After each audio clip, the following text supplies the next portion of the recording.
everybody, we're your spring and summer naturalist interns here at Fripp Island. So part of our job here, we get to do our own independent research project, and so today we're going to be introducing you guys to those and ways you can help. Haley, I'm a naturalist intern here at Fripp Island Activity Center. This spring and summer, I'm doing a project on the gators here on Fripp Island. I will be cataloging all the gators we see on the golf courses and around the island in order to get an idea about who's here, how many gators we have here, and what they're doing on the island. So for my study, I've been going around the golf courses taking photos of each gator I see. I get a variety of photos of different angles to see the scoots on their back, any tags, satellites that they have, and then I'll zoom in and try to look for different kind of identifying scars or marks like that. Other things I take is GPS location. I'll take the forecast, estimate its size, write down the behavior, like is it on land, is it hanging out with other gators, as well as any tags, colorations, or numbers that they have. Another thing I do when I'm doing my studies, I make sure I keep a safe distance. So there's a gator here in the water. I would not approach any further than this. Keep a good 30 feet between you and a gator on land, and make sure that you're not harassing the gator, upsetting it in any way. Ways people can help is if you're out in the golf course and you see a gator laying out and about or swimming in the water, you could take some photos of that gator, mark your GPS location, which golf course you're on, any kind of like landmarks like hole 5, something like that, as well as just jot down a few things like if you can see any numbers, tags, weather, stuff like that. So Fripp Island is a small island with a lot of gators on it. The last study concluded there's about 250 gators on the island. However, that could have changed over the years. So hopefully this study could help us get an idea about how many gators here are on Fripp, how many different sizes, like how many gators above like 6 feet, how many gators below, and which side that they're preferring. So stuff like that. Here's some example photos.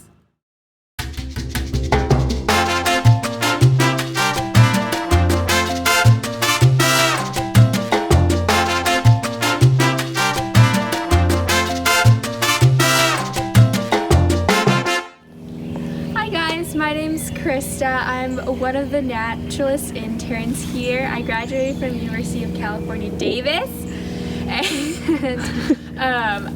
my research project is about phenology. So in case you were wondering, phenology is like the timing of something, and so in this case I'm looking at the timing of when plants are flowering. And so this is especially important with our changing climate and warming temperatures, because that is one of the impacts, one of the factors that can impact when a plant flowers. And so that's like one of the things that I'm looking at is temperature and moisture and light intensity, and how those things impact when a plant will flower. And I'm also looking at how the different locations on the island might have like little micro habitats that might impact that as well. Like if there's a specific species that starts flowering somewhere else faster than like here per se, impact when they're able to like mate together or something, if one sends out seeds earlier than another one. But it also impacts like the animals and different organisms that might use that plant.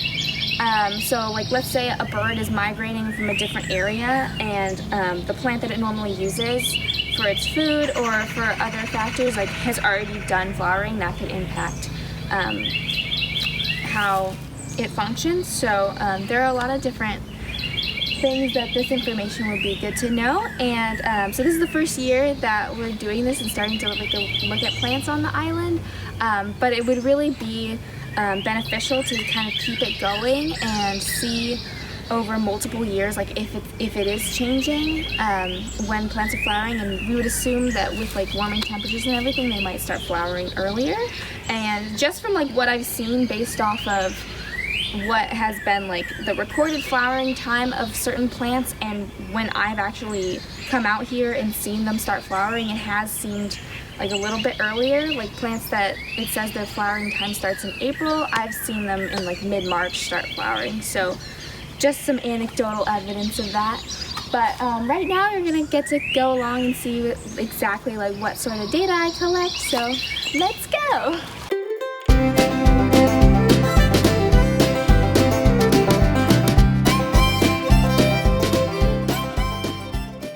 Okay, so I have a variety of different species that I'm looking at that have different flowering times throughout the year, and also different sites across the island. So the one that we're at right now is the Audubon Trail.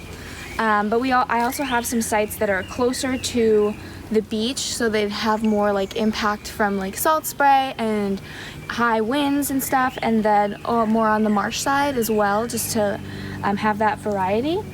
And so basically, so this one that I'm looking at here is my Yopon holly, and so that's like one of the things that you can see is they have these serrated leaves like this, and some of them, the females, will develop red berries, but this is what their flower looks like. So these guys are flowering right now.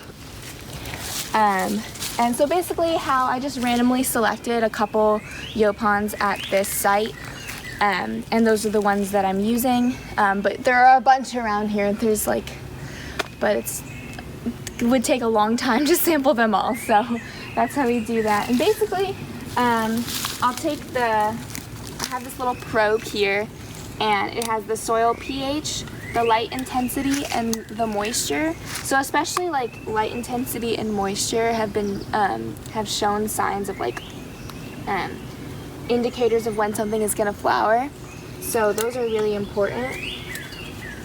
But so I'll read the pH and then just take photos. It really speeds up the time of the readings of that.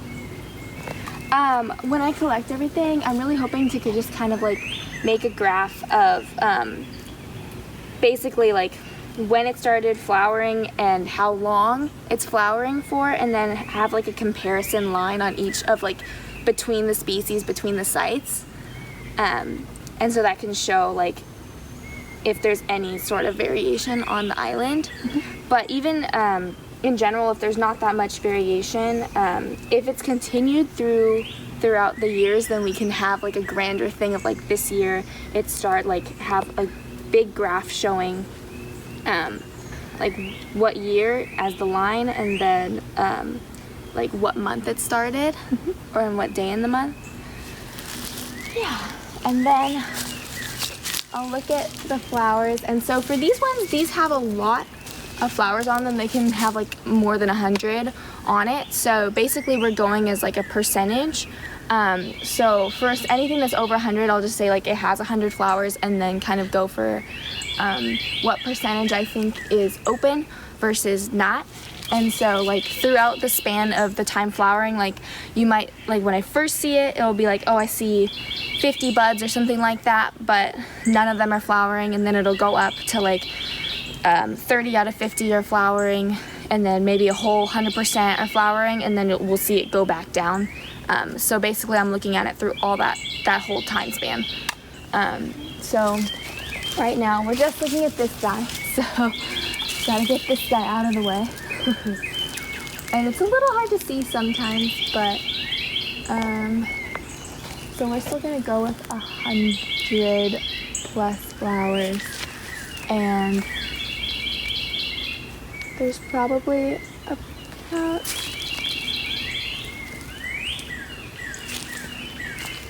I'd say like 50% of them are flowering, so I have to look back and see if that's consistent with the last time I came out here. But yeah, so if you guys see one of my flyers with like the list of plants that I have, there are some that I'm already focused on, like Yopon or prickly pear.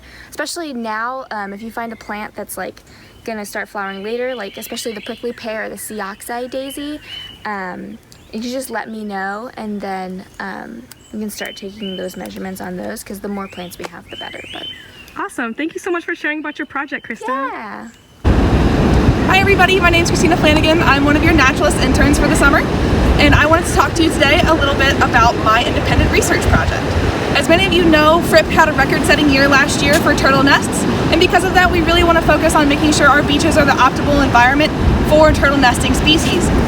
My research project focuses on light pollution, as that is a huge problem for nesting mothers. So light pollution is anything from floodlights in your backyard to porch lights on the cabana club. So what I want to do is measure how much light you can see from the beach every night, and then compare that to the number of times a turtle comes up and does a false crawl. And what a false crawl is they come up to the beach like they're gonna nest, and then something spooks them, scares them, disturbs them, and they turn around and decide not to nest. So obviously we would love to see as many nests on Fripp as possible, so we want to make sure that our beaches are the right place for them. So hopefully my research will help with that, and maybe we can get some red lights installed, which is a great alternative, or convince some of the places on the island to maybe shut their lights off for different parts of the year. So some ways that you can help with my project is, one, you can go ahead and start reducing your light pollution. That's always a great start. Turn those porch lights off when you go to bed. Another way you can help is by joining Turtle Patrol. I know that we have a really great volunteer program here, so if you want to help me come out to the beach and look for false crawls every morning, we'd love to have you. If you do, if you live on the beach and you happen to see a turtle nesting, if you give the Activity Center a call, they have my number, and I'd love to come check it out for you. Thanks for watching. Leave a comment below if you have any questions or want more information. Bye.